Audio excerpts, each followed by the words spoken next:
आं दिनै GSP advice 365 चेनेलनि जै आथिखालनि बर'नि राजखान्थि आरो आलादा बर'नि हादोर सोरजिनायनि हांगामा बिनि सायाव आं सुंद'यै सावरायनो नाजानाय जादों।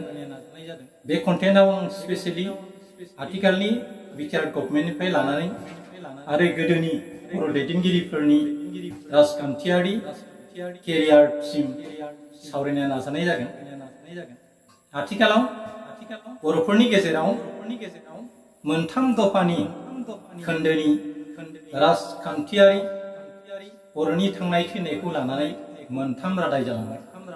बिएससि, बिटिसि आरो बिटिआर। आथिखालाव बिटिआर सरकाराव थानाय बिथां प्रमद बर'नि नाजानायाव गोलाव सम दुलाराय बर' फरायसा आफादनि प्लेटफर्मनि जोहै आलादा बड'लेण्डनि हांगामाया सोलिबाय थादोंमोन आरो न' बड'लेण्ड न' रेस्ट, न' बड'लेण्ड न' कमप्रमाइज, वी वान्ट हिउमेन राइट्स, जिउ होगोन हादोर लागोन बायदि स्लगानजों माखासे बर' जोलैफ्रा बिथांनि हांगामायाव बा दुलाराय बर' फरायसा आफादनि हांख्रायनायाव मदद होबोदोंमोन। मदद होबोयै मोनसे बुब्लियाव बर'फोरनि गेजेराव ओरैबायदि थासारि सोमजिबाय, बर'फोरखौ दाउ अमाफोर बादि भारत रौनियाया आसाम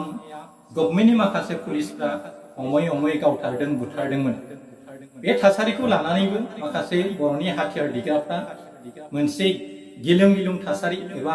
बर'नि जि हाथियारनि हांगामा बेखौ सालायलांनो हानाय नंला नामा बेबादि साननाय फैदोंमोन। जायनि जाहोनाव एनडिएबिआ फिसा गोहोआव बुफ्ले जानानै नोरजिया जादोंमोन आरो माखासे पलिटिकेल लिडारफ्रा बिथांमोनखौ डिफारेन्ट पलिसिजों लाबोनानै बर'फोरनि गेजेराव जिथु हाथियारनि हांगामा बेखौ थाबैनो फोजोबस्रांनायनि टारगेट लादों। बे टारगेटआ आथिखालाव जाफुंसारबाय, जायनि जोहै बर'फ्रा थामहिनबा एनडिएबिआ 35 बोसोर हाग्रायाव उदां बर'लेण्डनि थाखाय थैथां दावहा नांबोदोंमोन। बेफोरबादि बिर जोहोलावफ्रा दिनै खर' गंग्लायनानै बर'नि गेजेराव जयै सावरायनायनि जोहै बिटिआर एकर्डखौ बिथांमोना गनायना लानो गोनां जादोंमोन। गुबुन फारसेथिं बिटिआर एकर्डनि माखासे दफाफोरखौ एनडिएबिनि फाउन्डार गायसनगिरि बिथां रन्जन दैमारिया नायनो मोनाखै होननानै जोङो माखासे बिजोंनि जोहै माखासे खौरां लाइनि गेजेरजों जों मिथिनो मोनदों। बिथांखौ नागारनानै आथिखालाव भारत सरकारजों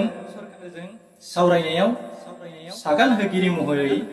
आथिखालाव पावारनि गादियाव दङ बिथां प्रमद बर', दुलाराय बर' फरायसा आफादनिफ्राय बिथाङा सागान होदोंमोन। लरेन्स इस्लारि बिथाङा दुलाराय बर' फरायसा आफादनिफ्राय जानानै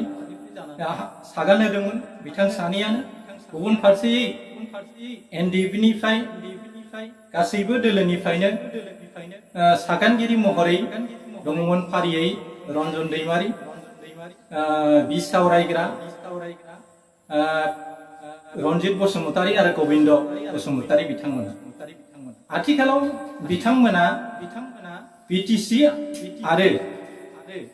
बिटिसि आरो आसाम एसेम्ब्लियाव राजखान्थि भाबै खामानि मावगासिनो दं। दा बेखौ नायोब्ला बिटिआर एकर्डजों फैफानाय माखासे दफाफ्रा बिटिआर एकर्ड जानायनि 6 मासनि गेजेरावनो जाफुंसारनायनि खोथामोन। नाथाय करुना बेरामखौ दहाय खालामनानै भारत सरकारा, आसाम सरकारा बर'फोरनि जि बिटिआर एकर्डजों फैफानाय माखासे फसंथान, माखासे क्लजफोरखौ सिमा बारायनाय आरो गामि दानख'नाय हाबाफारिखौ जाबादि समाव मावनांगौमोन, दिनै 3 बोसोराव बिटिआर एकर्डआ आगान होनो थांगासिनो दं। बे बुब्लिसिमहालागै बिटिआरनि मोननैसोल' दफाफोरखौ गभर्नमेन्टआ नटिफिकेसन होनानै जाफुंसारनायनि खोथा होदोंब्लाबो आथिखालाव माखासे दफाफ्रा मावफुंजायाखै जों होननानै बुंनो हागोन। आरो जाय दफाफोरखौ मावफुंनो थाखाय माखासे बर'फ्रा थैथां नाजासोमनायनि गेजेरजों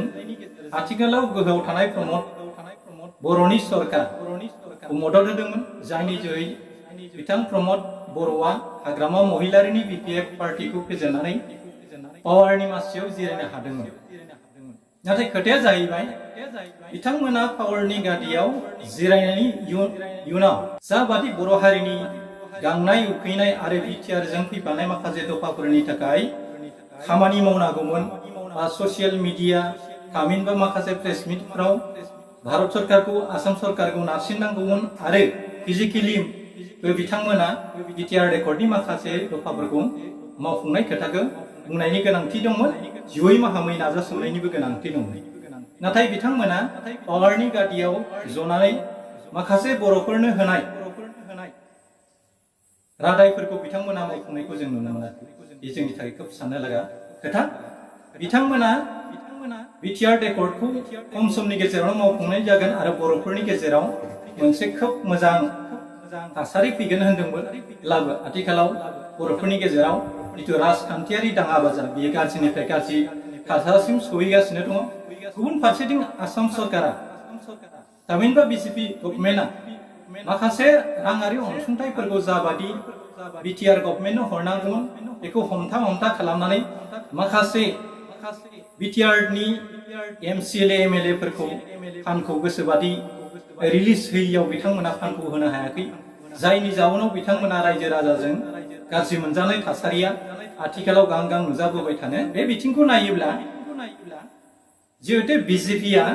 नेशनेल पलिटिकल पार्टी बिथांमोना रिजनेल पलिटिकल पार्टीफोरखौ मोनसेनि उनाव गाग्लोबनानै बिथांमोननि राजखान्थिखौ थेर बेथेर खालामनायनि बिथांमोना टारगेट दं मानोना बिजेपि गभर्नमेन्टनि माखासे पलिसिफ्रा जाबाय भारतआव मोनसे राष्ट्र मोनसेल' राव जानांगौ आरो मोनसेल' धोरोम जानांगौ बेफोरबादि जिथु प्लेन पलिसि लानानै बिथांमोना खामानि मावबोबाय थादों जेरैहाय माखासे मस्जिदफ्राव माखासे मानसिफ्रा धोरोमखौ लानानै जाबादि बेले बेजे सोनानै होदोंमोन जायगा जों नुनो मोन्दों मोसौ बेदर गारसारना होनाय बायदिसिना खालामलायनाय बे धोरोमारि हांगामा खालामबोबाय थानायखौ जों नुनो मोनो थिग बिदिनो आथिखालाव चैतरन्जन बरायाबो बर'नि बाथौ धोरोमखौ गावसा होनो थाखाय खृष्टान धोरोमाव थानाय माखासे बर'फोरनि गेजेराव नांलाय सुलाय खालामनानै बर'फोरनि खौसेथिखौ थेर बेथेर खालामनो नाजानायखौ जों नुनो मोनो बेनिखायनो बर'फ्रा खोब सामोलै राजखान्थि खालामनायनि गोनांथि दं बर'फ्रा खोब सामोलै गावनि राव हारिमु सोदोमस्रि आरो मोन्थाइखौ बिनानै लानायनि समा खोब साननो लागा जानानै आं खावलायो आथिखालाव गभर्नमेन्टआव थानाय बिथां प्रमद बर'आ जा नोजोर आरो थांखिखौ लानानै बिटिसिआव आथिखालाव सरकार राव दङ आरो बिथाङानो बिटिसिनि चिफ जानानै दङ बिथांमोना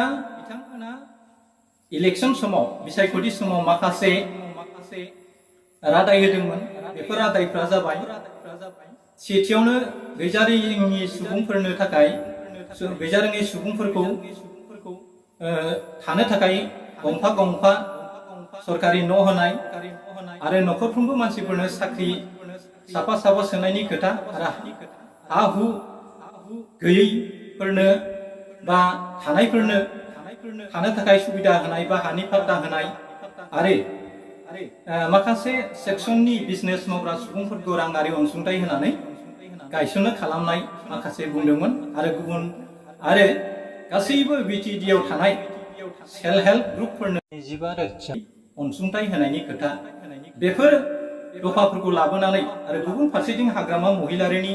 माखासे कारापसननि खोथाखौ बुंनानै मोनसे पलिटिकेल दोहौ लाबोनानै बिथांमोना पावारनि मासियाव जिरायनो मोनदों गुबुन फारसेथिं बिटिआर रेकर्डनि समावबो हाग्रामा महिलारा मेजरिटि बिथाङा देरहासार जादों आरो नेमखान्थि बादियै मेजरिटि पार्टी मोननाय मानसियानो सरकार दानो मोनागौ नाथाय माखासे पलिटिकेल हाइड एन्ड सिक गेमनि जोहै बिजेपि इउपिपिएल आरो गणसुरका परिषद जथाय लोगो नांनानै मेजरिटि जानानै बिटिसिआव गादियाव जदोंमोन दाबो नोंथांमोना जिहेतु बिटिआर रेकर्डखौ लानानै फैबाय बिटिआर रेकर्डखौ लानानै फैब्लाल' बिटिआर होननानै जों हस्रि खावब्ला जानाय नङा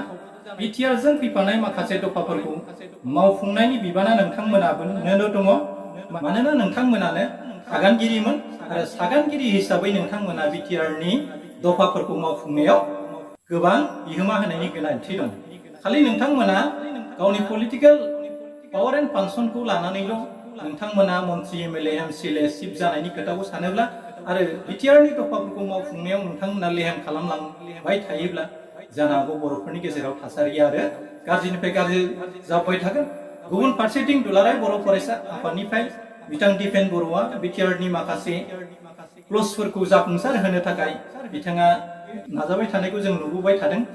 नाथाय दुलाराय बर' फरायसा आफादाल' नाजाबाय थायोब्ला जानाय नङा दुलाराय बर' फरायसा आफादा नन पलिटिकेल अर्गेनाइज हिसाबै जाबादि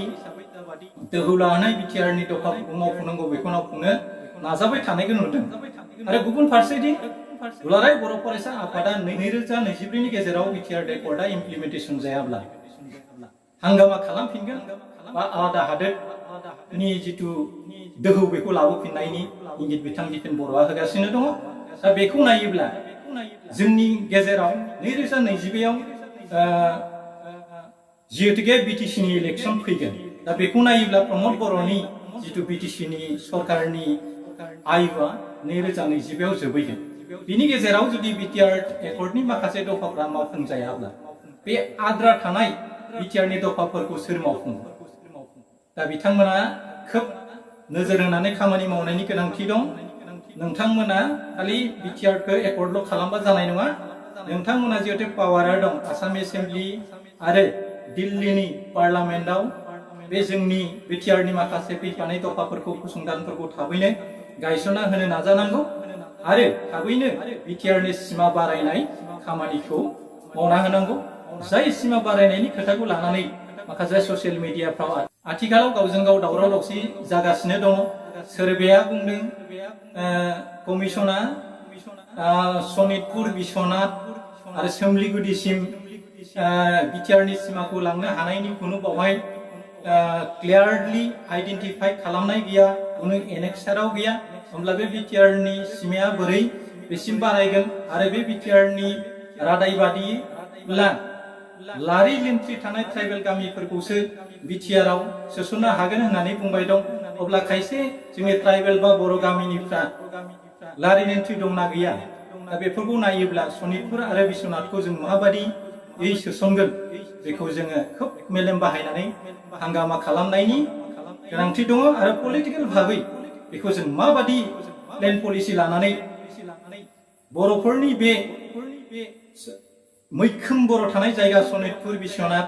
आरो सोमलिगुदि गहपुरसिम जों माबोरै सोनो हायो बेखौ जोङो थोंजोङै बिटिसि नन बिटिआर थामहिनबा बर' कसारि अट'नमास काउन्सिल आरो